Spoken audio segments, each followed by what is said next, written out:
¿Va bien o no? Sí. Es que qué voz tiene Ignacio Yo soy perfecto. Gomá. No. A ver, la idea es que el cuadradito rojo, estilo feminista, nosotros decidimos que era... Exactamente. ¿Tú fuiste a alguna manifestación feminista, Ignacio? Me acojo a la quinta enmienda.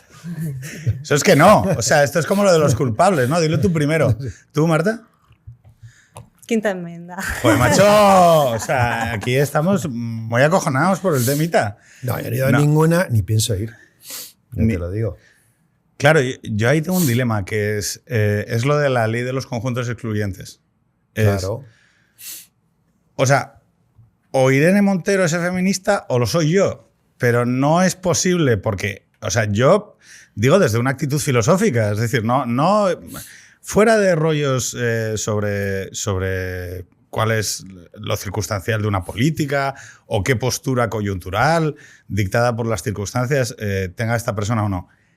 Pero, o sea, no es posible porque no construimos el argumento, o sea, el fundamento que sostiene nuestra idea no es común y, por lo tanto, no se nos puede incorporar en el mismo conjunto. Con lo cual, yo he decidido ya que cuando me dicen eres un polla vieja, eres un señoro, yo digo sí. O sea, estoy súper a favor de la polla vieja and señora culture. Vosotros no. Yo me parece correcta, o sea, me parece una postura genial. Y mira, es que tenemos un representante de la catalanidad, 5 duritos a Franco, 5 duritos a la Constitución. Eso. Pero bien, Ignacio mantiene la actitud hierática. No, para nada. Yo esto es un tema que me interesa muchísimo. Es más, tanto me interesaba. Te cuento una anécdota, ¿puedo? Tú que eres oyente del podcast, sí, no te hagas el nuevo no, yo tanto respóndete con una acción. Pues te cuento, yo tengo hijas, como sabes, alguna de ellas, sobre todo Lucía, muy involucrada con el tema, estudia mucho, lee mucho, le interesa mucho y dice, todo el mundo tiene que ser feminista, todo tal. Bueno, discutimos intelectualmente y yo creo que llegamos a acuerdos, ¿no? Entonces, yo incluso me quise enterar más, ser un profesional de este asunto y me hice, en mis estudios de ciencia política, una asignatura que era sociología de género, una voluntaria y tal. La estudié profundamente, tal, me examiné, me suspendí. Por decir lo que pensabas. No, me atuve exactamente al temario. Entonces, no podía entenderlo porque yo creí que había contestado y escribí a la profesora. Bueno, para poder protestar, digamos, reclamar, tenías que meterte en un... En Moodle. Una plataforma de estas digitales. Una plataforma que no te hacía ni caso y no me hicieron caso. Que entonces, como buen boomer tú dijiste... No, lo hice... A mí lo que me tienen que dar es una hora y un día yo me planto en la puerta de la profe. No, y le mandé un correo. Y le dije que no entendía, que no sé qué, porque en el texto decía esto, yo había dicho esto, que esto no sé qué, que esto no sé cuántos y tal. Y la profesora me contestó diciendo, muy interesante lo que usted dice. Le voy a enviar un documento que le puede quizá ampliar horizontes y tal. Y el documento era mansplaining, ¿no? Diciendo como que yo le estaba diciendo lo que tenía que ser. Entonces le contesté a la profesora, mi asignatura no me pienso volver a presentar, pero le digo que usted incurre en contradicciones, porque evidentemente por el mensaje que usted me manda, usted está presumiendo que yo soy un varón, simplemente porque he firmado Ignacio Gomá. Y como usted bien debería saber por la asignatura que imparte, los resquicios. Espera, usted debería saber que puedo tener ese nombre, pero yo puedo haber elegido cuál es mi género, que es algo distinto del sexo y tal. No me volvió a contestar. Pero sí que llegué a la conclusión de que en esta asignatura hay mucho también, o en esta cuestión, mucho de ideología también. Es decir, cuando me dicen, ¿es usted feminista? Digo, defíname feminista, porque efectivamente, si el discurso principal del feminismo es el que, digamos, imparten nuestras autoridades, quiero decir, o si nuestras autoridades, por decirlo de otra manera, son las que imparten la doctrina oficial del feminismo, no estoy de acuerdo. No estoy de acuerdo en eso. En lo que dice mi hija sí que estoy de acuerdo, en un principio de igualdad, incluso en un principio de promoción, digamos, de el género que esté en peores condiciones para lograr esa igualdad. Estoy de acuerdo. Incluso podríamos hablar de discriminación positiva en ciertos supuestos. Yo solo entiendo que hay un caso en el que es legítimo, bueno, no solo uno, pero hay uno que para mí es muy sangrante, ya lo sabéis, Marta, lo sabes. ¿Cuál es? ¿Un caso sangrante Sí. de feminismo? No, la maternidad. Bueno. Ah, claro. Sí, evidentemente. Sí. Yo es que en este tema lo tengo bastante claro. O sea, aquí, chicas, o sea, me puedo dirigir a la audiencia. Puedes, Venga. o sea, tú hoy vienes Pues, aquí chicas, a discrepar. que nadie os diga lo que tenéis que hacer, ni lo que tenéis que pensar, ni lo que tenéis que decir. Vosotras podéis hacer lo que queráis. Y ya está. Y esto es el feminismo para mí, no, sin ningún otro tipo de matiz ni nada. O sea, yo lo ejerzo. Pero estoy de acuerdo. Lo ejerzo Pero desde ¿qué mi pasa cuando...? Claro. Vamos a ir tocando temas. Primero porque es agosto, ¿vale? Sí. Y entonces el podcast tiene que ser un podcast ligerito, Eso es. denso, alegre, Eso es. funny.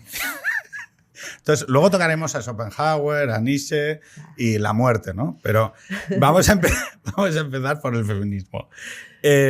Claro, el tema del feminismo, que yo creo que es la segunda ola, ¿no? Es la segunda ola cuando Paglia dice esa frase tan terrible, ¿no? Es, tenemos derecho a que nos violen. Y tú dices, ¿cómo? ¿Cómo? Claro, ella dice, ojo, bajo la honra sexual de la mujer se han escondido a lo largo de la historia innumerables figuras que atacaban la autonomía y libertad de la mujer. Y por lo tanto, si la mujer es autónoma y libre y por lo tanto puede pasear de noche por una ciudad sola sin que la acompañe ni el marido, ni el hermano, ni su padre, entonces yo tengo que aceptar que tengo derecho a que me violen. Sí. Quiere decir, la libertad tiene una cara, un anverso en la moneda, que es la responsabilidad. Es decir, yo ya no soy un menor de edad. Yo ya no soy un niño. Esto es. Y la manera de exponerme al mundo es asumiendo que me voy a hacer daño. No puedes dejarte hacerte daño si ejerces tu libertad. Es un precio que tienes que pagar en algún momento. O sea, quiero decir, si tú eres libre, sabes que tienes unos riesgos. Claro, nadie te dirige. Entonces, la segunda ola esta de feminismo es, no, tú como eres mujer te voy a dirigir yo que yo sé más que tú. Tercera. Estamos hablando de la tercera. Ay, perdón. ¿Ves? Es que es la actual. Esa, la actual. Vale, la tercera. La Irene Monterismo. Eso. Y a mí, o sea, no me ha dicho nunca nadie lo que tengo que hacer, va a venir esta señora a decírmelo. Pues no, ¿sabes? O sea, quiero decir, no. Claro, hay que ejercer la libertad y ya está. Y claro, la libertad se ejerce a codazos, ¿no? Y lo llamativo es que yo, que llevo unos días un poco intensos en Twitter, no sé si lo habréis visto, se me ocurrió opinar sobre lo que le sucedió tristemente a una diputada de Podemos, que es vicepresidenta, y que se le ocurrió hacer sola el Camino de Santiago, que es una cosa muy razonable y que hacen millones de mujeres a lo largo de la historia, desde hace años, extranjeras también, ¿eh? Entonces, ¿qué es lo que sucede? Para estas mujeres que viajan solas, se editan también unas recomendaciones por parte de los organizadores del camino que lo que dicen es, oiga, mire, sea usted hombre o mujer, media manga, medio gotero, medio pensionista, coja usted y como en el camino hay mucha gente, cuando vaya por parajes desolados un poco tal, vaya usted con gente. Sorprendentemente, esta recomendación se entiende como machista por parte de esta tercera ola, que dice esa frase tan llamativa que es sola y borracha quiero llegar a casa. Entonces, claro, aquí se produce una ambivalencia interesante, ¿no? Que es decir, oiga, el Estado tiene que poner, el Estado, la sociedad, los individuos, tienen que poner todos los mecanismos al alcance para que la gente viva en un entorno seguro y libre que le permita disfrutar de manera autónoma de su vida. Sí. Claro. Pero hasta cierto punto. No hasta cierto punto. El Estado tiene que hacer todo lo posible. Ahora bien, el mal existe y el riesgo existe. Y gestionar el riesgo es una manera también de reducir la posibilidad de sufrimiento futuro. Es decir, salvo que yo malinterprete las normas de nuestra sociedad, es la actitud moral y ética responsable advertir de los riesgos. Fumar mata, ¿vale? Advertir de los riesgos, aunque el individuo tenga derecho a hacer la acción. No sé si me explico. Es decir, nadie te está diciendo que advertir de los riesgos convalide la acción del daño al victimario. Lo que te están diciendo es, oiga, usted puede minorar la posibilidad de un riesgo futuro y mi obligación ética es comunicárselo.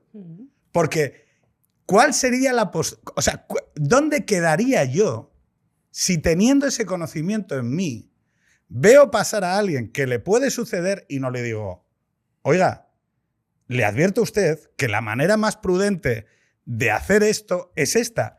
Es que tengo una responsabilidad hacia la posibilidad del daño futuro. ¡Hostia! Oye, no.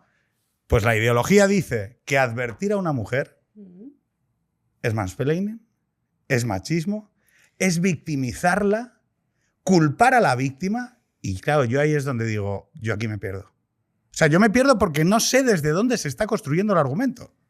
Pues supongo que desde una especie de proteccionismo extraño, ¿no? Un poco como... un poco viciado, ¿no? Sí, me tenéis que proteger porque yo sí soy víctima, pero si me lo dices, entonces también soy víctima. Entonces, yo creo que aquí lo que priman en todo este discurso al final es que siempre la mujer tiene como el rol de víctima. Y yo con eso es con lo que no estoy de acuerdo. No, tú no partes desde un punto de víctima. O sea, tú eres una persona autónoma igual y entonces tú decides lo que tú quieras. Lo que sí que tienes que tener es la información para decidir libremente. Yo creo que... Y ese es el papel que estabas hablando tú. Si yo sé que suceden cosas, o puede ser que te ataquen, o puede ser que haya un barranco por el que te puedas caer, pero yo tengo que poner una señal, ojo barranco, ¿no? Y si tú te quieres tirar por aquí, yo qué sé, con los esquís en fuera de pistas, pues tú sabrás lo que sucede. Claro, pero ahí hay una parte que quiero hacer y te paso la palabra, Ignacio. El carácter de religión sustitutoria. Bueno, eso. Cuando tú hablas del barranco, el barranco no es un sujeto, no es el diablo, no es el mal sobre la tierra, no. Y no se puede, por lo tanto, extirpar.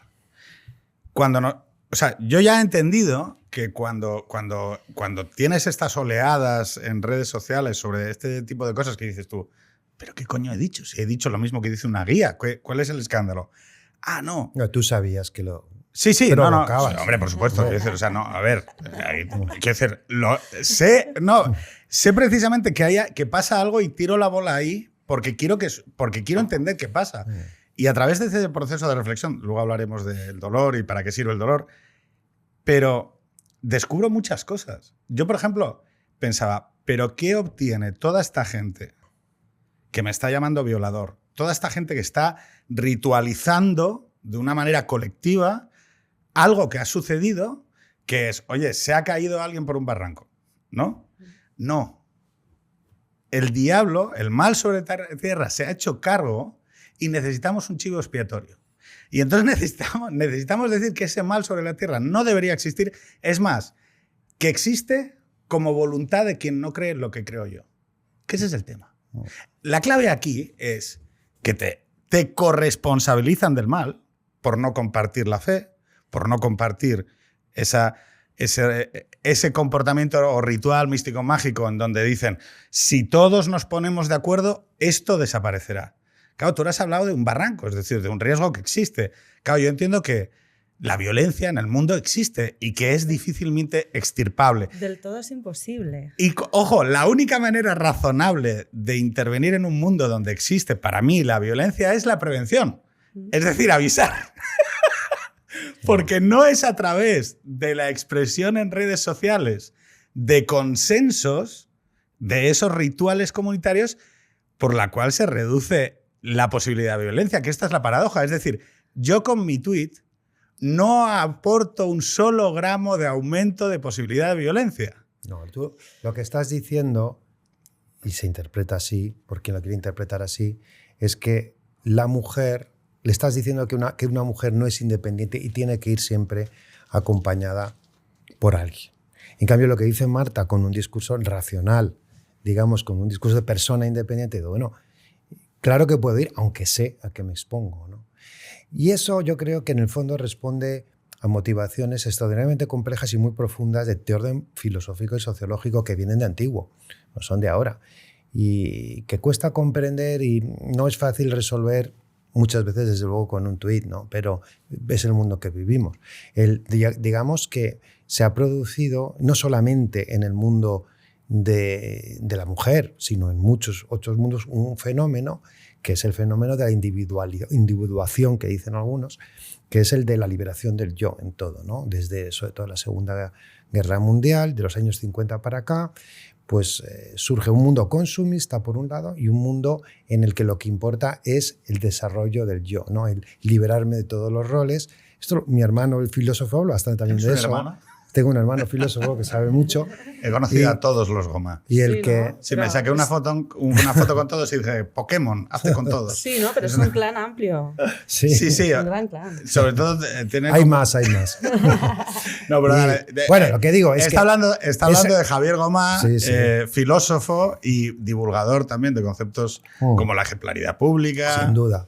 Entonces, hay un fenómeno que es el de la liberación del yo, y él lo que dice es que hay que volver, ya nos hemos liberado de todo, no tenemos religiones, no tenemos ideología, no tenemos nada, y ahora cómo volvemos, digamos, a un yo común, ¿no? Cómo colectivizamos, cómo nos volvemos a meter en sociedad, ¿no?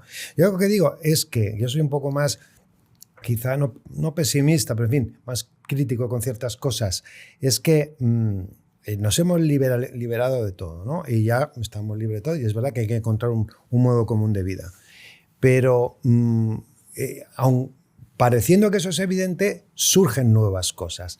Por ejemplo, en la izquierda, eso es una cosa que lo decía hoy, me parece Gabriel Tortella en El Mundo, me parece, ¿no? Pero hoy ocurre que lo que antes era una ideología, que era la defensa del proletario, por decirlo así, la izquierda, se ha transformado, dado que ya no hay proletarios propiamente dichos, ¿no? En una defensa, no tras causa, en la defensa del débil o del que no es la mayoría, por decirlo así, que puede ser la mujer, hombre, que en realidad sí que es una mayoría, pero es verdad que puede ser no una mayoría en el poder, ¿no? De las, en fin, la raza y tantas otras, ¿no? Los nacionalismos también están metidos. Las naciones sin Estado. Sí. Esa es la teoría, esa es la base de la teoría crítica que durante los años 60 y 70 pues se hace muy fuerte. Después de la escuela de Frankfurt se hace fuerte en la academia, ¿no? Y entonces esa idea de la alteridad. Hay que ir hacia el otro. Hay que ir hacia las minorías de orientación sexual, minorías de raza, países sin Estado. Por eso tenemos también una gran ola de terrorismo en Europa continental durante los años 70 de muchos de estos movimientos alternativos como mecanismos de superación, ojo, del sistema. Y yo luego, lo que sí. Es una cosa termino, que es, leí y resumí en el blog Hay Derecho, que formo parte, como sabes, el librito este de Identidad de Fukuyama, que no es que sea especialmente interesante, pero da una cosa que a mí me parece reveladora, ¿no? Que es que en los años 90, pues un grupo de psicólogos, o el colegio de psicólogos, llega a la conclusión de que es importante que la sociedad cuide la autoestima de la gente, ¿no? Bueno, pues que se preocupe también por eso. Entonces, al principio parece una cosa ridícula, pero luego empieza a cundir. Y bueno, pues empieza a desarrollarse lo que se llama el Estado terapéutico. El Estado no solamente se tiene que preocupar por la atribución de los derechos, la igualdad, la distribución de los bienes, sino cómo se siente la gente, ¿no? Y eso empieza a tener en cuenta muchas leyes en muchos sitios, y particularmente en las cuestiones de identidad, la raza, el género, tal, con una particularidad muy importante, que solamente puedes saber cómo se siente una mujer, un negro o un gay, el negro, la mujer, el gay. Y por tanto, cualquier cosa que hagas tú contra esa identidad siempre estará viciada de nulidad desde el primer momento, porque tú no eres ni mujer, ni negro, ni gay, ¿no? Sobre todo es el abandono para mí, o sea, el elemento no es tanto... El elemento filosófico sobre el que se construye una gran parte de nuestros valores es que todos, pues, que claro, es el sustrato del cristianismo, ¿no? Todo hombre es mi hermano.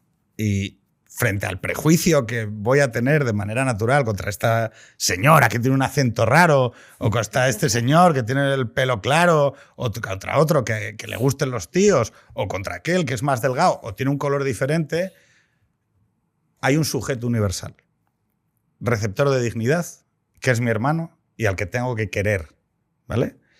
El emotivismo, que es esta idea que cada vez crece con más fuerza, que define yo creo que MacIntyre en 1989, en Tras la virtud, y que tiene un elemento esencial para comprender el mundo de hoy, 2021, que claro, es donde empiezas a encontrar todas estas cuestiones donde se ha renunciado las Olimpiadas, es que donde se renuncia al sujeto universal. Nosotros ya el contenedor del sujeto universal, que además había agarrado la izquierda para intervenir sobre los dolores o desde una perspectiva ética sobre el sufrimiento, sobre el dolor, por ejemplo. Es decir, oiga, existen los pobres. Pues es el sujeto universal con menos renta. ¿Y yo qué tengo que hacer? Dar más renta. Es decir, y ya está. O sea, quiero decir, entonces, no, ahora muchas de las luchas contemporáneas que está iniciando y casi también terminando esa izquierda transformadora que se refugia en las identidades, que se refugia en el emotivismo, que se refugia que por los negros solo pueden hablar los negros, que por las mujeres solo pueden hablar las mujeres. Lo que sucede es que luego acaba renunciando a transformar otras cosas. Porque, por ejemplo, una de las cuestiones que para mí es más paradigmática es que bajo toda esta ola no hay un solo programa verdadero de transformación ni del Estado ni del mercado. Es decir, a día de hoy, para las empresas, para las grandes empresas, esto es un chollo. Quiero decir, o sea, o sea, el hecho de la nueva ola de derechos y de conquistas, chico, yo soy Iberdrola, pues soy y digo, chapó, ¿a mí qué más me da? Pongo unos focos morados y carril, voy al 8M. Que sí. Y bueno, y además, fíjate que hablas directamente a la emoción. Estamos diciendo, ¿sabes?, de la emoción de la identidad. Y esto para las marcas es máximo. O sea, quiero decir, ¿no? Al final, una marca, hoy en día, lo que quiere es que el consumidor se identifique con ella. Y qué mejor que estos vectores que estamos hablando tan emocionales identitarios. Pues ahí está. Simone Biles, ¿no? Simone Biles. Salud mental. 2 semanas antes de lo que dije yo, y claro, yo dije, salud mental, por fin la salud mental se ha abierto un hueco. Oye, tal, la chiquita esta, que es maravillosa, una atleta extraordinaria de la historia. Oye, que estoy fundida, que me voy para casa, que voy al psiquiatra, ¿qué tal? Pues ole, muy bien. Yo también voy al psiquiatra y me parece una cosa muy honrada y muy beneficiosa para todo el mundo que se reconozca en público. Hostia, 2 semanas después digo, oiga, no, mire, es que en el campo asturiano hay una prevalencia sobre salud mental en paisanos. Esos que les jodan, son borrachos, o sea, guarros. Oiga, pero no habíamos dicho hace 2 semanas.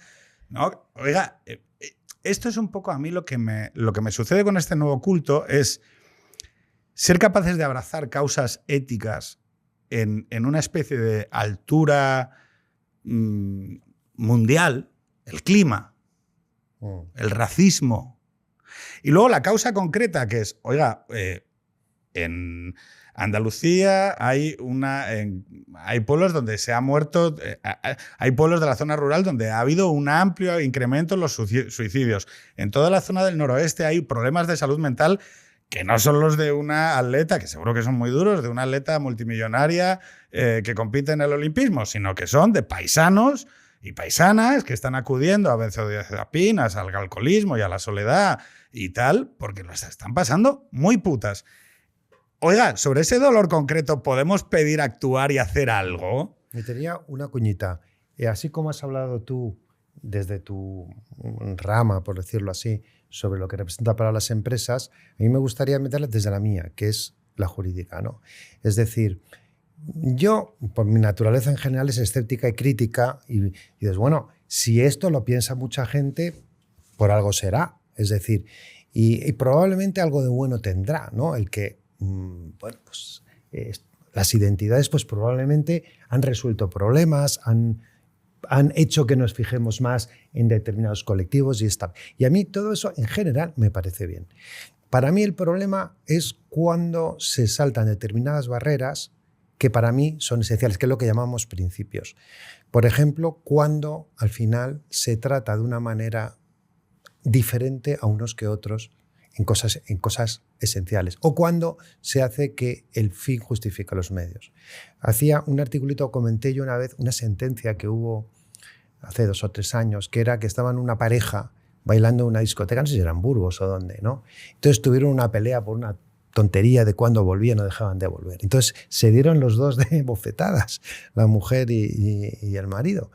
Y al final... Me encanta porque lo cuenta con humor. Sí, se dieron de bofetadas. ¿A quién no le ha pasado? Pues sí. ¿Quién le ha pegado? ¿No? Si camelaban pegarse entre ellos, pues que camelen. Bueno, lo que pasó es que al final a él le condenaron por violencia de género y a ella no, y el otro tuvo una pena de 3 años y la otra de 1 mes, ¿no?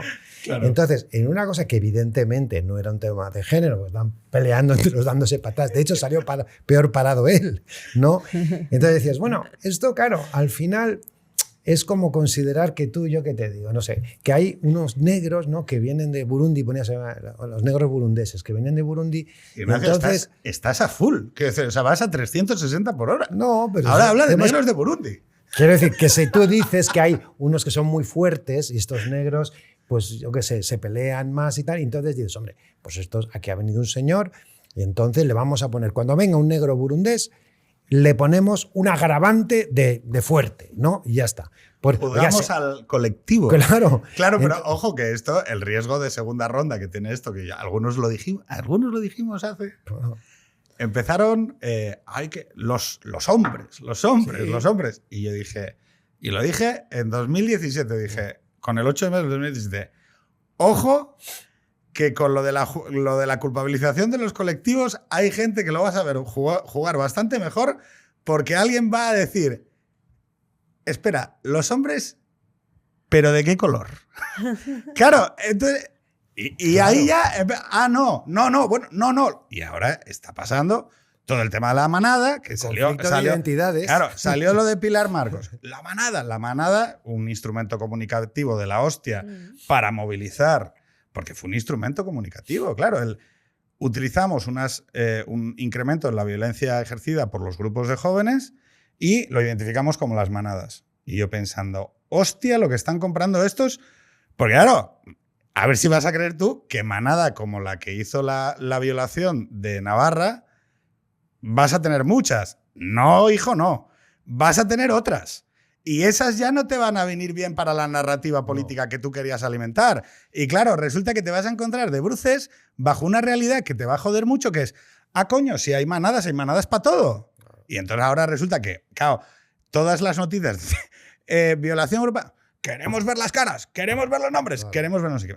Luego otro tema sobre la violencia de género que a mí me hace mucha gracia, que es este tema de la simetría. Claro, es muy jodida porque es verdad que es real. Tú vas al gimnasio, tienes unas espaldas que puedes... O sea, ¿cómo dijiste esto que haces? Las dominadas. Las dominadas. He aprendido este año. Estás fuerte, más fuerte que el vinagre. Pero si nos pegásemos de hostias, muy probablemente yo ganaría. Sí, bueno. Me cortarías un cacho de la mejilla y tal. Pero sería probable. No lo sabemos, pero serían probables. Podría ser. Entonces es verdad que hay como una simetría física en media. Bueno, se lo cuentas a las de halterofilia de... Ahí no. No, porque sabéis que había un transgénero, sí. ¿no? Claro, eso no Ese le gana seguro. Bueno, claro, esta es otra. Claro. Yo a mí esto me parece otra locura. Es, oiga, vamos a ver. Lo de la separación de los deportes por género es para, incentivar que no haya... Bueno, pero es que yo vengo de un deporte, yo vengo del boxeo y vengo de un deporte donde se clasifica a la gente por pesos. Claro. Efectivamente. Es decir, vamos a ver, si tú quieres que haya un welter pegándose con un heavyweight, pues te voy a decir, mira, hijo, no, lo siento mucho. Y vamos, mucho menos un mosca o un gallo. Porque son gente que pesa 55 kilos. O sea, a ver si... Digo, pero lo que me llama la atención es, oiga, pero soy el único que... O sea, si lo hacemos entre paisanos. O sea, quiero decir... O sea, y ahora resulta que... No, es que... Pero eso, Pedro, es que eso todo tiene su explicación también jurídica. Problema, evidentemente, si la mujer pesa 50 y el hombre pesa 120, ahí hay un agravante. Que puede ser la agravante de ser familiar. Caso, ha fallado por 10 kilos. Pero el problema no es ese, es que lo eres por ser hombre. Seas gordo, flaco o seas lo que seas. Ese es el problema, que es una diferenciación esencial, metafísica.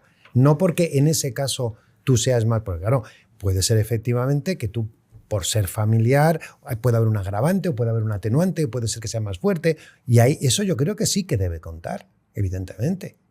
O sea, pero no tal y como está redactado, que es que simplemente por el hecho de ser hombre ya tienes una pena distinta. Eso es lo que no puede ser. Debemos ser todos iguales. Si no, no se incumple el artículo 14 de la Constitución, por definición. Y aquí te voy a llamar la atención, que es que este debate de los positivistas, el derecho positivo es el que crea la realidad, ¿no? Y yo creo que hoy, a día de hoy, esa interpretación tiene evidentes límites. Sí. Ya no podemos seguir recitando la Constitución. Es que lo dice un papel. Bueno, sí lo dice un papel, pero la cultura es la que se está encargando de definir esos principios. O sea, porque esos principios preexisten dentro de la cultura y luego se expresan en un texto constitucional.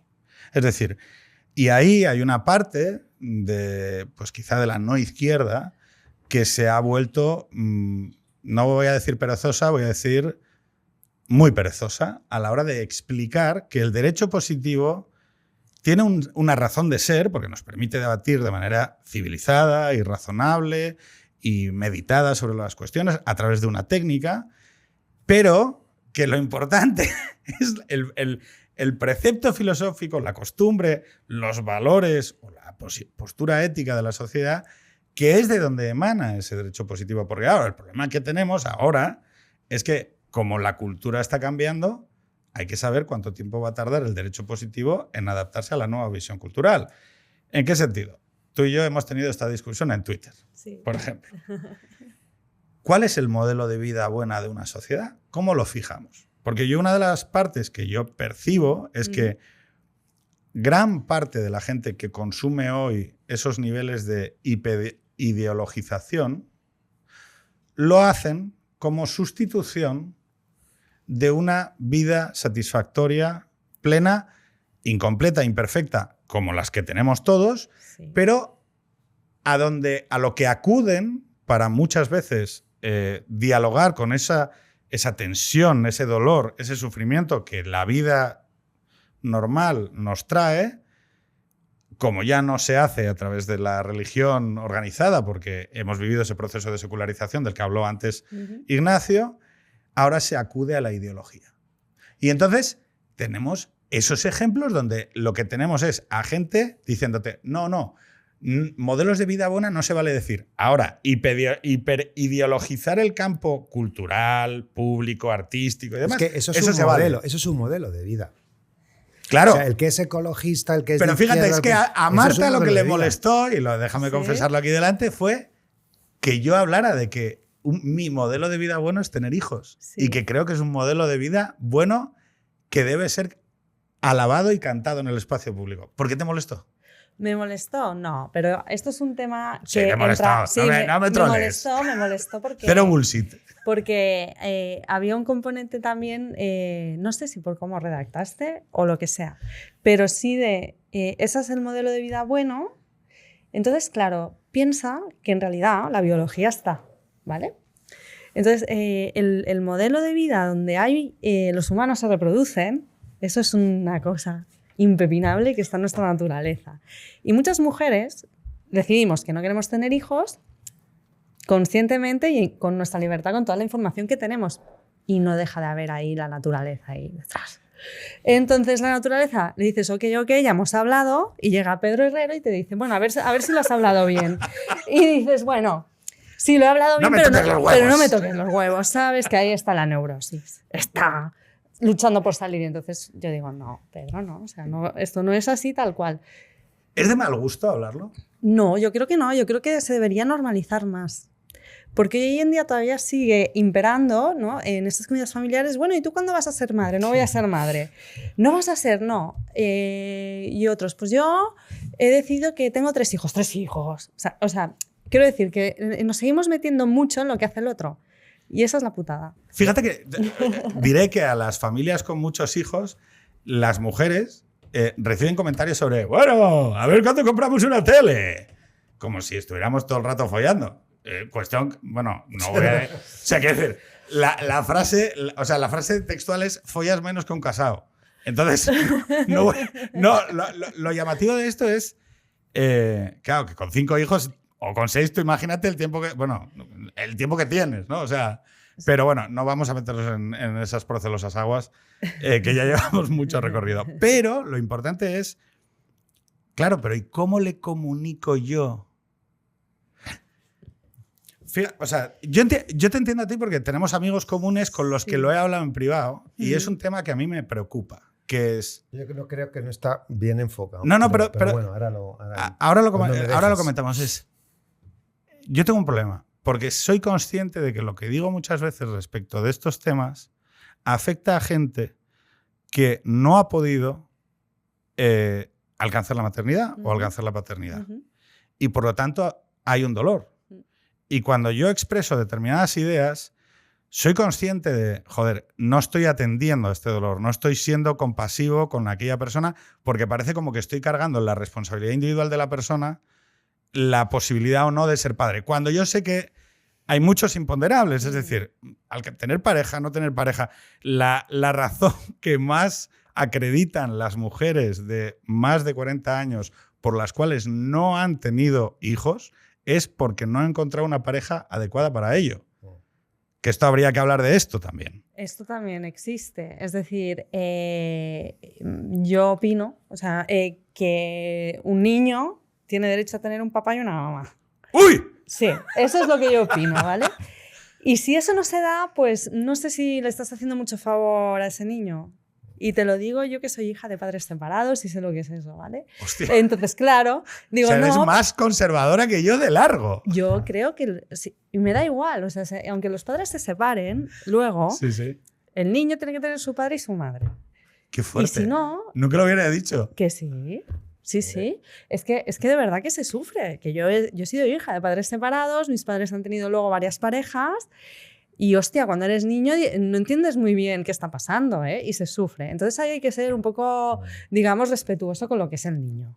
Vale, lo que es el entorno donde naturalmente el niño se siente cómodo, que es una familia con un papá y una mamá. Ellos necesitan esos referentes. Mira, o sea... luego el facha soy yo. Es que Bueno, yo no es que... si me parece bien, me da igual. O sea, si los papás son 2 mamás, está bien también. O sea, el tema es que la familia para un niño es, digamos, como, vamos, lo más importante, ¿vale? Sí. Entonces, si yo, por ejemplo, cuando me he planteado si quiero o no tener hijos, digo, pero yo tengo esa familia para dar. Y he pensado, pues no creo, ¿sabes? Luego, ¿yo voy a saber manejar lo que es una maternidad? Pues no creo. Entonces, responsablemente, no traigo hijos a este mundo. Otra cosa es que luego tú pongas tu tweet y me toques a mí mi fibra de hembra humana, ¿vale? Con su naturaleza. Entonces dices, bueno, sí lo he decidido conscientemente, estoy convencida. Pero claro, hay una neurosis ahí subyacente. Bueno, ¿tú crees que está mal planteado? Sí. Bueno, pues corrígenos, pero... No voy. Antes de nada quería criticar lo que has dicho del positivismo, porque el problema es que el positivismo absoluto, claro que no es bueno. No todo puede ser la norma ni la letra de la ley. Y además las normas se interpretan, se desarrollan, hay valor. Pero yo creo que ahora estamos en una fase del antipositivismo, es decir, que el papel no cuenta en Cataluña, no cuenta en determinadas cuestiones identitarias. Entonces hay que reivindicar un poco que la norma hay que cumplirla, que eso es una garantía de racionalidad en la vida común, ¿no? Que es seguridad jurídica, que eso es importante. Otra cosa que luego haya de interpretarse y, como dice el Código Civil, si es que todo lo dice la ley, debe interpretarse de acuerdo con la realidad social del tiempo que ha de ser aplicada. Pero eso es otra cuestión. Tú conoces el meme de Seban Raptan, ¿no? De que sale Seban con las tablas de la ley y la Constitución. Sí. Es que la Constitución dice... No, si yo... O sea, yo entiendo... A ver, yo entiendo lo que dices, o creo que lo entiendo sin ser notario. El tema es... Muy lejos. Ataque ahí. ¿Ataque? ¿Qué va? No, el tema es que el derecho positivo puede llegar un momento en que haya una mayoría y que la ley diga, vale, y que la ley diga, bien, bueno. y que te encuentres progresivamente con que esa ley se cambia. Bueno, por supuesto. Sí, pero es que el problema que hay es que para mí el hecho de renunciar a elementos de verdad, justicia, bien o mal, en los debates, es un error. el debate sobre los indultos... Es que el positivismo es eso. Eso es el positivismo. Bueno, el debate... No, la no izquierda lleva, la derechita de Deloitte lleva 30 años discutiendo en el paradigma de los abogados del Estado de, bueno, los indultos son legales o son ilegales. No, oiga, mire. No, claro. Vamos a ver. Puede haber indultos moralmente Totalmente, malos, coño. totalmente de aunque acuerdo. sean escrupulosamente legales. Sin lugar a porque es una dudas. arbitrariedad del poder. Cuando el gobierno limitó los funerales, me tira de los huevos que sea constitucional. Eso estuvo mal. Sí, O sea, estamos de acuerdo, Marta. Lo que pasa es que se expresa mal.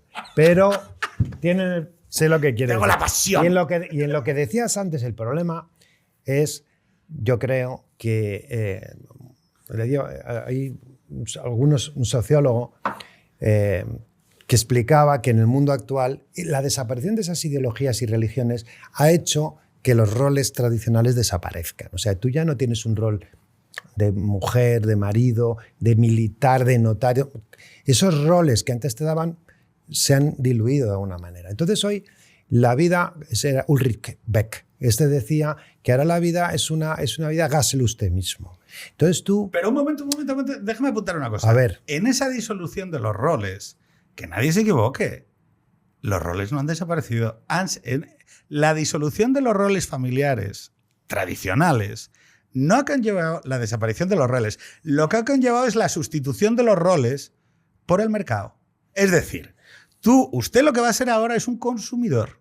Y entonces, ese consumidor Cierto. va a ir pasando por unas etapas, la adolescencia. En la adolescencia va a consumir una serie de cosas, con una serie de roles. Por ejemplo, la hipersexualización de la prejuventud. Sí. Es decir, que los niños ahora van a jugar a las relaciones con edades en las que yo estaba jugando con G.Joes. No pasa nada, yo soy muy liberal en la moral sexual. Pero claro, y todo eso... todo esto, ¿quién lo está empujando? ¿Qué lo está empujando? ¿La familia? No. ¿Quién lo está empujando? Lo está empujando el mercado. Pero si, yo no estoy, digamos, diciendo que eso sea lo correcto, estoy describiendo lo La que realidad. ha ocurrido.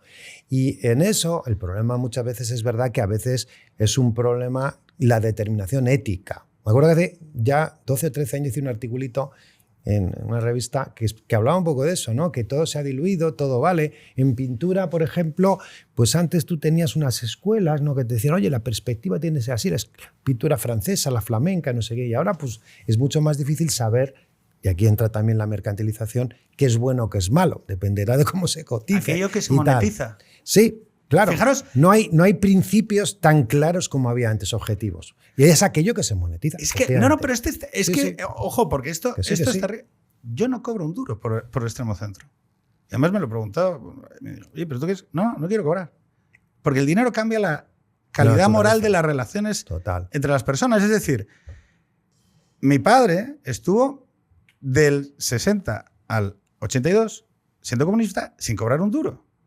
O sea, quiero decir, hay expresiones genuinas del arte, de las relaciones, de los lazos entre las personas, a donde si empujas al mercado fuera de ahí, las relaciones son más sanas y son más genuinas.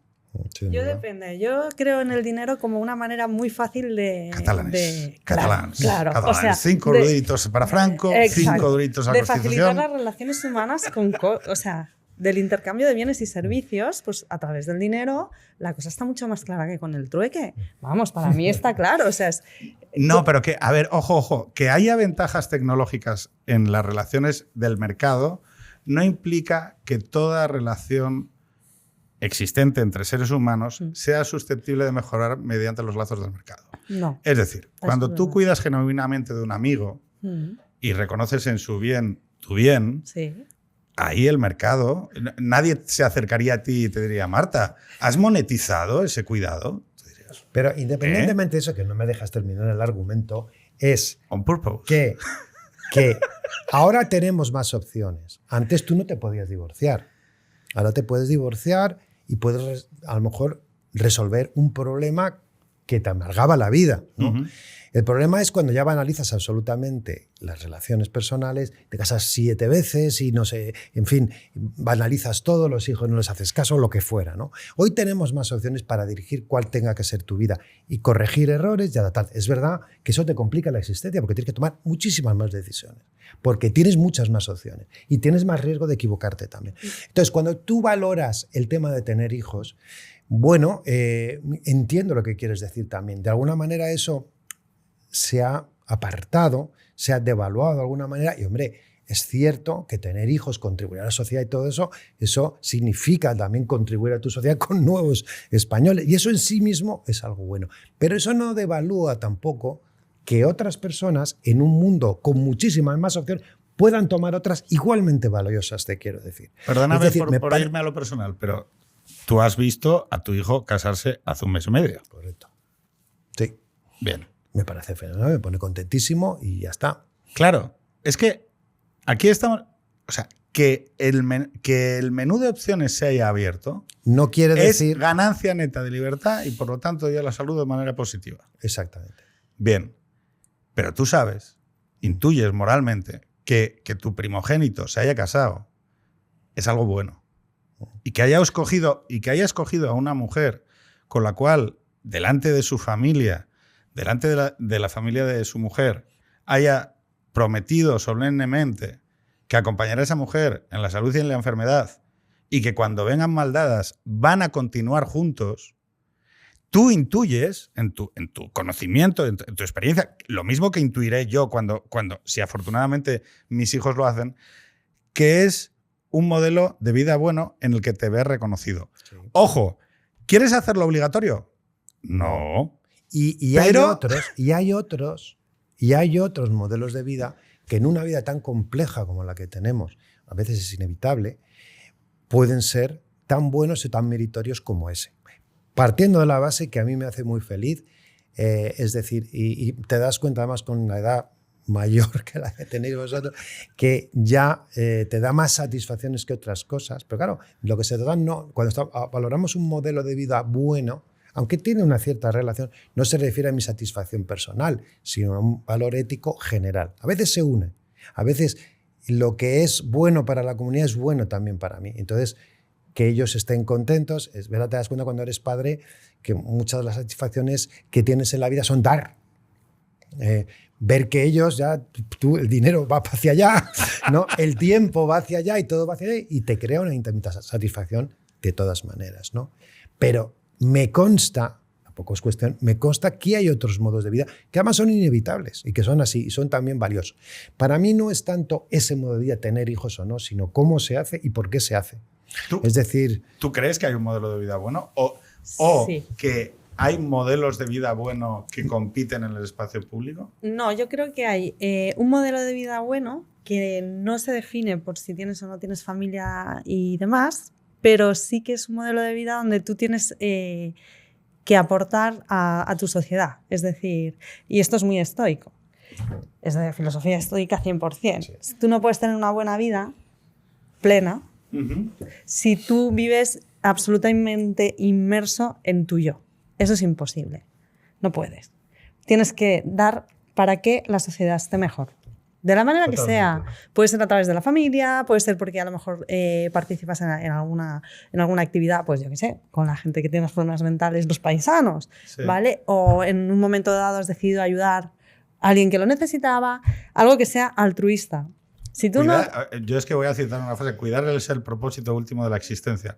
Esto es de un artículo que escribió un tal Pedro Herrero que está hoy, que Ana Iris lo ha vuelto a publicar, entonces estoy como de revival. Estoy de revival. Por cierto, me compré el libro, ¿eh? Muy bien, el de Feria. Sí. Vale, bien. No, pero decías, entonces... Eso lo dijo Marco Aurelio en sus escritos, que él era emperador, pero el resto de estoicos también lo decían. ¿Y el ascetismo? El ascetismo... Hombre, tú puedes ser un asceta, sí. O sea, el ascetismo realmente ya es la última etapa espiritual del hombre y eso siempre aporta a la sociedad. ¿Verdad? Yo es que fíjate que hay una parte aquí sobre el tema del hedonismo, ¿no?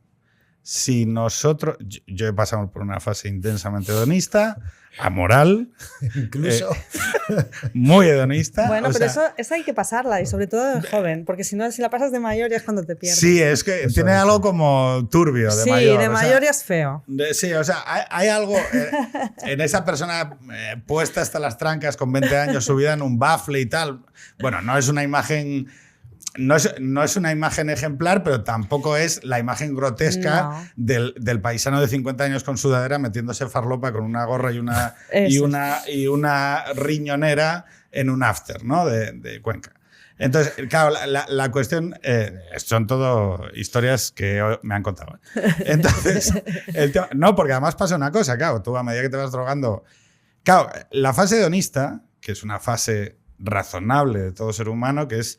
Bueno, como ya no hay un telos, no hay un propósito comunitario, bueno, pues la vida es un discurrir entre placer y displacer, y entonces pues más o menos me voy bandeando y al final, claro, ¿qué hay más hedonista que el consumo compulsivo de drogas o sexo? ¿Vale? O sea, que es un camino, joder, voy a decirlo, razonable. Quiero decir, oye, si la vida es solo disfrutar, oye, pues mira, metiéndome pastillas y follando todo lo que pueda, pues al final... Hay algo razonable en pensar así, ¿no? Claro, ¿qué pasa? Cuando uno llega al fondo de la piscina, ya llega a ese momento en el que está ahí, pues te da la llorera un miércoles porque te está bajando, tienes el bajón de dopamina y entonces ves un anuncio en la tele de acción contra el hambre y te da la llorera, ¡ay, ay, ay! Ay! Pues ahí dices, hostia, esto no lleva a ningún sitio. Tienes 230 teléfonos en el móvil y nadie con quien hablar, ¿no? Y entonces empiezas a caminar en otra dirección y va un camino muy largo y muy lento. Claro, Schopenhauer dice, no, hombre, no. Lo que hay que cultivar es ser un asceta. Y tú dices, joder, tío. O sea, someterte mentalmente a los rigores. Como la vida es sufrimiento, Sí. tú tienes que utilizar el dolor y entonces tienes que aprovecharlo para aprender sobre ti. Y el arte. La facultad del arte. Y así como con el ascetismo... O sea, entiéndolo, pero no lo practico. Entendiéndolo, pero no practicándolo, porque me gusta mucho el solomillo. Sí, hay que comer carne. Claro, el tema del arte sí que tiene un componente muy importante. Porque el arte vehicula sentimientos y emociones de verdad. Y permite que la separatidad, la individualidad, se disuelva. Es precisamente uno de los problemas que tenemos contemporáneos, que una parte de los valores que se expresaban tradicionalmente en el arte, esos valores conservadores, comunitarios, que la gente se volcaba en expresar, pues la burguesía liberal, tal, claro, esa parte se ha recluido en la concertada, en el chalecito, en progresar en KPMG, en Deloitte, y ha renunciado a crear arte. Y ha renunciado a participar de sus valores. Y por lo tanto, esa parte es la que está absolutamente bajada de volumen. Y ahí es donde, claro, tú lo sabes, en el siglo XIX, ¿quiénes montaban los clubes literarios, las revistas? Y los abogados, el farmacéutico, no sé qué. Sí. Porque se entendía que había una responsabilidad comunitaria en la expresión y creación de esos dispositivos culturales. Tú ves hoy el arte y dices, joder, pues esto, aparte del valor de la monetización, Poco. A poco ver, más. Yo con esto tengo otra teoría. Comentaba el otro día con un amigo. El arte es espiritual. Se desespiritualizó mucho a raíz de la modernidad y tal, pero es mentira. Es mentira. O sea, el arte, para que sea arte, tiene que ser espiritual. Eso es así. O sea, te tiene que despertar unos sentimientos de belleza. Trascendentes. Exacto. Lo que antes veías en las iglesias y luego en los museos, eso es profundamente espiritual. Y eso conecta con nuestro interior, con el ser humano, ¿vale? Claro, si tú te acercas al arte desde un punto de vista no espiritual, pues no lo entiendes y no lo ejerces. Entonces, si tú eres un deloitiano y no entiendes la belleza que puede tener un cuadro de Velázquez o una iglesia gótica, pues difícilmente apostarás por eso, ya está. Pero ¿y cómo es? Pero es que antes sí que... O sea, fíjate lo peculiar de esto. Sí. Lo peculiar es que esas personas son la élite cognitiva de un país. O sea, nosotros tenemos a la élite cognitiva de Ozykow metida exclusivamente en las relaciones y lazos comunitarios que produce el mercado. En ninguno más. No los tenemos expresándose fuera de esa planta nueva, fuera de Linklaters, fuera de tal, ¿no? Y entonces es como, hostia, pero es que aquí hay una parte de las canciones, que no se cantan. Y por eso mi necesidad era decir, oiga, si lo feminazi alimenta espiritualmente y trascendente y de manera trascendente, pues a una parte casi te diría que mayoritaria de la sociedad española. ¿Cómo es posible que no haya una comunicación habitual? No por suprimir a la otra, sino que no haya una comunicación habitual sobre estos valores que para mí sí que son trascendentes. ¿Por qué? Porque yo, después de muchos años de búsqueda, después de dejar a los 21 las drogas, me tiré muchos años buscando un propósito a la vida. Y yo lo descubrí, mi modelo de vida, bueno, ya lo sabéis, es la familia. Bueno, o sea, es la exaltación y la valoración como destino personal en la consecución de un papel, que es mi papel como padre, que es el que me dota de sentido, y donde me disuelvo como individuo. Es decir, donde, en palabras de tu hermano, vuelvo a recuperar el propósito de la vida es en los cuidados y el papel que yo ejerzo hacia Carmen, Manel y Adrià, y hacia la unidad que... Habla de dos cosas, de eso y de la profesión, ¿no? Que son las cosas que realmente te socializan, ¿no? Pero es que la profesión nadie duda que es muy importante y todo el mundo considera que tiene que ser... Pero probablemente cuando hablamos de la profesión no hablamos de ganar muchísimo dinero y tal, ¿no? Que yo creo que eso es muy importante, ¿no? Cuando yo hablo de mi profesión, por mucho que se meta conmigo, a veces no hablo de hacer muchas escrituras y ganar mucho dinero, que también. Cliente. Claro, eso es verdad. El cliente siempre es una identidad más, la del consumidor. Y lo que hablo es que, claro que me gano la vida, procuro ganar bien, pero que también quiero ser consciente de que presto un servicio que es útil, que tiene un valor añadido para los demás y que me hace hacer cosas que no me apetecen muchísimas veces, ¿no? No solamente el trabajo diario, sino, oye, pues vamos a ver, pues tengo que pasarme aquí una tarde haciendo no sé qué por 2 duros. Pues hay que hacerlo. Y todas las profesiones tienen ese aspecto social. Cuando se dice, no, es que usted no es un comerciante, cuidado, es que el comerciante también puede ejercer su profesión de una manera social o de una manera no social, ¿no? El que va solo a sacar la última pela, pues es un tío que no es lo que debe ser, no participa en esos valores sociales, ¿no? Y cogiendo un poco el hilo de lo que hablabas tú del ascetismo, precisamente en la boda de Ignacio, dije unas pequeñas palabras y usé a Marco Aurelio porque me parecía que las virtudes que ellos tienen, ¿no? Y que además me gustaría que siguieran ostentando, son un poco esas. Yo sí que creo que ese ascetismo, en otras ocasiones será otro filósofo, sí que te lleva a medio plazo, es decir, a que tu felicidad personal sí está relacionado con la ética. A largo plazo. No, a corto plazo, no. Pero a largo plazo, sí, porque ese hedonismo al final lo que te lleva, como tú dices, a estar caído, despatarrado, borracho. Porque tú crees en la justicia cósmica. No, no necesariamente, no en la justicia cósmica, pero en términos generales, un término de probabilidad, si tú llevas una vida austera, una vida trabajadora, una vida, estás preocupado por tus amigos, estás preocupado por tu familia, atiendes bien al cliente, hombre, no tienes nada asegurado. Y hay desgracias en la vida, hay que ser consciente de eso también.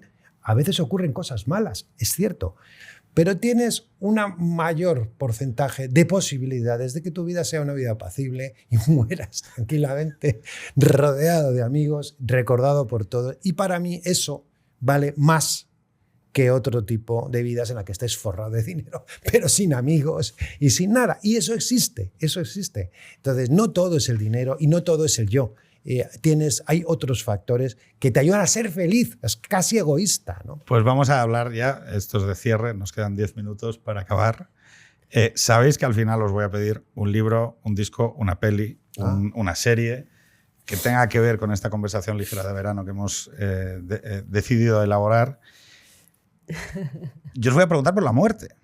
Sí. Nietzsche, heredero también de Schopenhauer, ¿no? Decía, bueno, que el sufrimiento, que la manera de estar despierto y con los ojos abiertos es es asombrarse ante este mundo sin sentido, ¿no? Dios nos ha abandonado y entonces nosotros tenemos que crecer, nosotros tenemos que evolucionar y tenemos que superar y tenemos que ser nuestro propio Dios. Es decir, en ausencia de Dios tenemos que ser nosotros quien cumpla ese papel y para eso hace falta el nacimiento de un nuevo hombre, ¿no? Esto evidentemente luego dio una serie de derivadas bastante poco empáticas, pero está la idea de yo puedo ser más de lo que soy. Entonces, la idea de para yo poder alcanzar un ser mejor, para poder yo evaluarme a mí mismo y saber que quiero ser algo diferente, también tengo que destruir partes de mí. Tengo que abandonar cosas de mí que me impiden llegar a ese estado de... Tienes que liberar espacio, porque si no, no te entra lo nuevo. Claro, la pregunta es, ¿pensáis en la muerte? ¿Y pensáis en quién queréis ser a la llegada de la muerte? Claro. Sí, sí, sí. O sea, la muerte es lo que a ti te hace, en realidad, que tomes conciencia de ti mismo y de tus valores y de cómo es vivir una buena vida. Cuando eres joven, no piensas en la muerte. Pero claro, ya cuando llegas a los 40 empiezas a decir, uy, espérate. Vamos a rascar a ver qué sale por aquí y cómo quiero vivir en serio. Ahora ya sí, ¿sabes? Con 40, venga, Marta. Toca, ¿sabes? Hoy Yago González ha dicho, tengo 36 años y la juventud se me está escapando entre los dedos. Y yo he pensado, hombre, con 36 joven no se es. Quiero decir que esta es otra de las cosas del edadismo, ¿no? Claro. Pero ¿tú piensas en la vejez o en la muerte? ¿Y piensas en quién quieres ser a esa llegada de la muerte? Hombre, yo... ¿Tiene sentido para ti quién eres a la llegada de la muerte? Sí, porque, o sea, a mí morirme no me da miedo. A mí lo que me da miedo es llegar mal y haber vivido mal. Pero morirme, pues eso está en la naturaleza. ¿No? ¿Y qué es haber vivido mal? Haber vivido mal es haber vivido una vida en la que no te has sentido feliz. O sea, en la que no has podido ser feliz. Porque seguramente... Sí, feliz. Porque no habrás querido, o lo que sea. Claro, feliz. Tú cuando vives una buena vida... ¿Tú crees que eres responsable de tu felicidad? Sí, claro. Si no soy yo, ¿quién? ¿El Estado? No, al revés. Yo es que creo que la felicidad, o sea, para mí la felicidad, bueno, también es el tema de C.S. Lewis, ¿no? O sea, sí. La felicidad se alimenta del dolor, o el dolor de la felicidad, es un bucle. La felicidad de hoy es parte del dolor de ayer y el dolor de mañana es parte de la felicidad de hoy. Es decir, todo, pues por ejemplo, si yo tengo un hijo al que quiero muchísimo, me aterra la posibilidad de pérdida. Por eso los padres es mejor que mueran antes que los hijos, ¿no? Es decir, no hay una palabra que defina a un padre que pierda a un hijo. Pero cuando tú eres feliz es precisamente porque antes o ha habido un dolor o después puede existir un dolor. La idea de... yo es que creo... Yo es que la idea de los momentos de felicidad, yo nunca he sido tan feliz, entendido explosivamente, como cuando estaba hasta arriba de éxtasis, porque había una sustancia que había decidido liberar toda la dopamina de mi cerebro en una sacudida de 4 horas. Entonces, claro, luego había una resaca, luego había un sufrimiento y luego había una incapacidad para disfrutar del placer sin esa sustancia. A lo que voy es que el hecho de la felicidad es una palabra tramposa. Total. O sea, la idea de la felicidad, primero porque además tampoco tú tienes unas condiciones naturales. Sí. Tienes unas circunstancias que no defines, sí. Y luego tienes el yo. Y Schopenhauer dice, debemos envidiarle al ingenioso su capacidad para percibir la realidad, porque la misma experiencia en la visión de un ingenioso es totalmente diferente. Cuando tú tienes un amigo que te cuenta cómo se fue a Cáceres y a otro que se ha ido a Tailandia, el ingenioso construye en el viaje a Cáceres una experiencia de la que te apetece formar parte. Entonces... la idea de la felicidad es un poco tramposa. ¿Por qué? Porque no creo que dependa de ti. Y la idea de la búsqueda de la felicidad, que es las palabras que están escritas en la Constitución, son todavía más tramposas. Porque la promesa de la búsqueda de la felicidad es que no la vas a conseguir nunca. Es que no la vas a conseguir nunca. La serenidad o la... Porque es que la felicidad no es un objetivo. Es que no es un objetivo, es un estado. Entonces, ese estado puede ser mejor o peor y además, para tú poder tener un estado de felicidad... Que no ¿Cuando estás enamorado estás feliz? Cuando estás enamorada estás feliz. Pero no es un ¿O estado no? alterado de la conciencia. No. Cuando estás enamorado locamente y alguien te dice, mañana puedes llevar este papel a 500 kilómetros, ningún problema, voy mañana, no tengo ningún problema en ir y demás. Me encanta. Sí. Y sin embargo, 3 meses después, no soportas a esa persona. ¿Eso es la felicidad? Bueno, has vivido unos momentos felices y creo que debería... Y luego hay que pagarlos. Luego hay que pagarlos, pero no pasa nada. Esto es así, este es el precio. O sea, lo que no se puede es tener miedo. A mí Si me tienes parece miedo, que pues- la felicidad es como la democracia, es un ideal que no se consigue nunca en su totalidad. Hay una frase que le digo a mis hijos, sobre todo una vez que he tenido un momento peor, y le digo, bueno, hijo mío, la vida es una sucesión de contratiempos uno tras otro con breves instantes de felicidad, ¿no? Y es un poco así. Es decir, yo creo que Es al un poco final así. los problemas, o sea, la felicidad no está en, no sé, parece que es como una sensación como de continuo placer o algo. No sé es muy eso. bien a qué se refieren. No es eso. Yo creo que la felicidad es equilibrio. Es tener instrumentos suficientes para enfocar las cuestiones que se te producen en la vida y resolverlas. No, nunca vas a dejar de tener problemas y contratiempos y tal. Cuando estás bien... Ojo a este claro. tema. Ojo a este tema. Nosotros, una de las partes en las que el ser humano disfruta más no es en la ausencia de retos, es en la capacidad de superación de los mismos. Claro. Total, eso es justo. lo que digo. Es decir, cuando tú, que esto es lo que la gente, el problema no es tener un padre enfermo.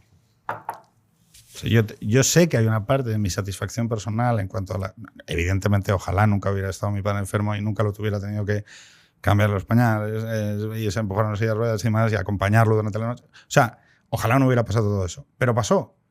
Y lo superamos. Y eso también te alimenta a quien Total. quieres ser, porque has construido algo respecto de algo que ha sucedido, ¿no? Es decir, la capacidad de superación de esos retos, de esas dificultades, de esos compromisos. En un matrimonio largo, tú, salvo que me equivoque, no has tenido no has tenido un matrimonio largo. Sí, he tenido ¿Sí has relaciones tenido? largas, claro. Buenas relaciones. 17 años te parece largo. ¡Ole! Sí, all right, all right.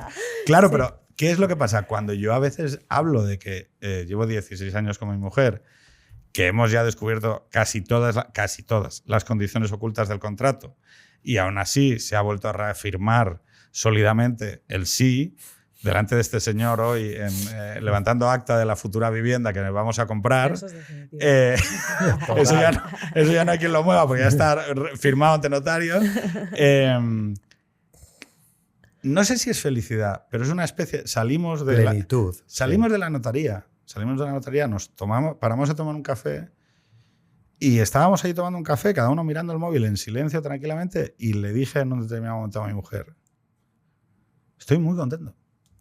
Estoy satisfecho. Resonaban en su mente las palabras del notario. Sí, ¿verdad? No, es estoy mucho poder el que tenéis. Estoy satisfecho. Ojo, pero no se parece en nada a la felicidad. Es una plenitud.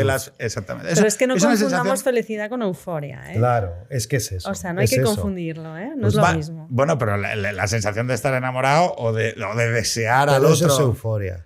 Lo que no quiere decir que no haya que pasarlo también, porque Claro. eso hay que pasarlo también y es una felicidad eufórica, por decirlo así, pero luego eso conduce a otro tipo de plenitudes, ¿no? Efectivamente. Yo creo, normalmente. Y es bueno que sea así. Si tú pretendes mantener esa euforia, en mi caso no son 16, son 32 años.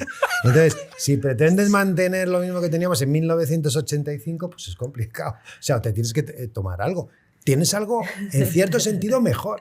Porque es menos angustioso. Ay, ¿qué pasa tal? ¿Qué pasa lo demás allá? Tienes una subidón, luego un bajón, a ver si va a ocurrir cualquier cosa, que si te deja, que si cortamos, no sé. Entonces, al final, lo que se decanta ahí yo creo que es buenísimo y difícil de mantener, pero bueno, sí.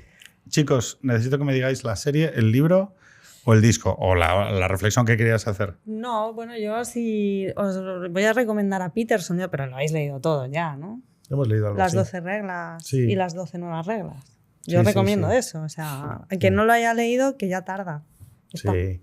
Oye, vamos a ver, las 12 nuevas reglas de Peterson. ¿Y qué es lo que extraes tú de ahí?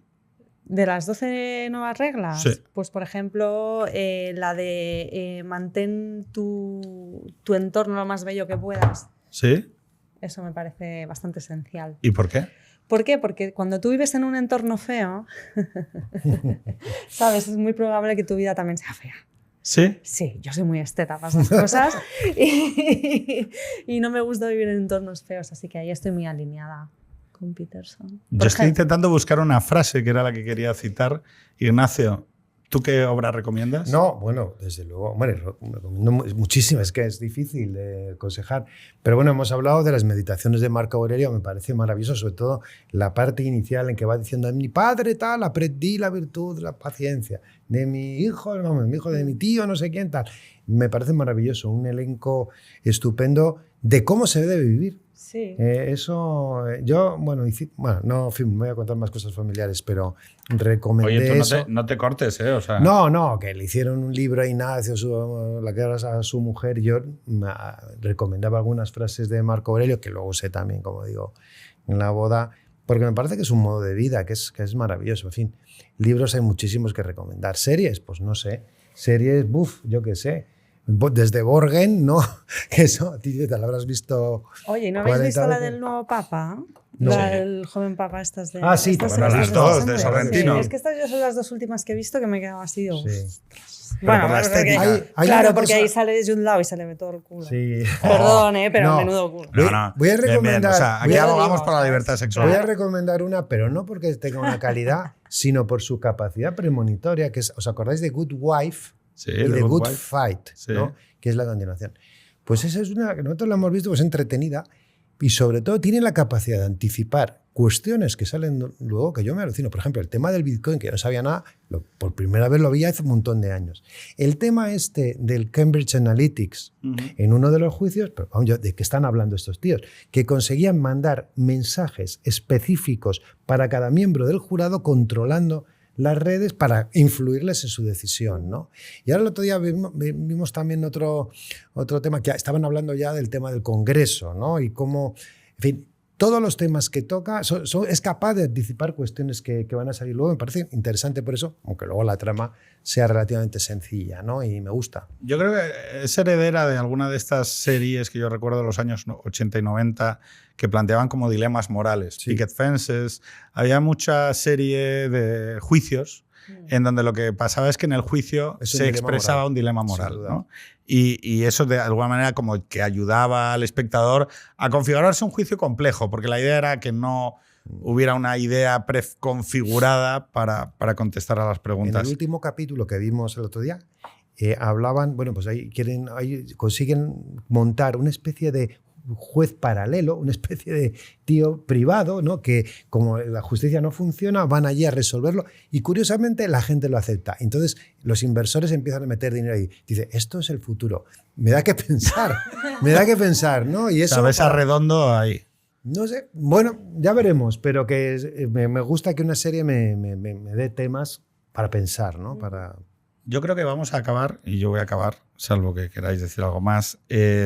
Como os he traído de improviso, pues avisé ayer, agradeceros que hayáis estado atrapados en Madrid y atrapados conmigo en esta conversación y con Triana allí, que espero que participe la cuarta semana y podamos emitir durante todo el verano como si no hubiera pasado nada.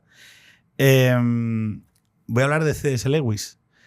C.S. Lewis tiene una adaptación de una de sus obras donde Anthony Hopkins hace una figura muy contenida emocionalmente y donde le expresa una idea que para mí es partícipe de esa idea de felicidad de la que hablabas, que es la única manera de exponerse a la felicidad es asumir que la contrapartida es el dolor. No hay una circunstancia de felicidad que no lleve aparejado, salvo que te mueras antes, la circunstancia de un dolor. Querer a alguien es arriesgarse a que se vaya antes de que te vayas tú. Sí. Amar algo es tener que asumir su pérdida, bien por una razón, bien por otra. Y que por lo tanto la única manera sincera en la cual podemos abrazar la felicidad es asumiendo que antes o después nos harán pagar el precio, ¿no? Entonces él dice una cosa, dice, el dolor de entonces es parte de la felicidad de ahora. El dolor de ahora es parte de la felicidad de entonces.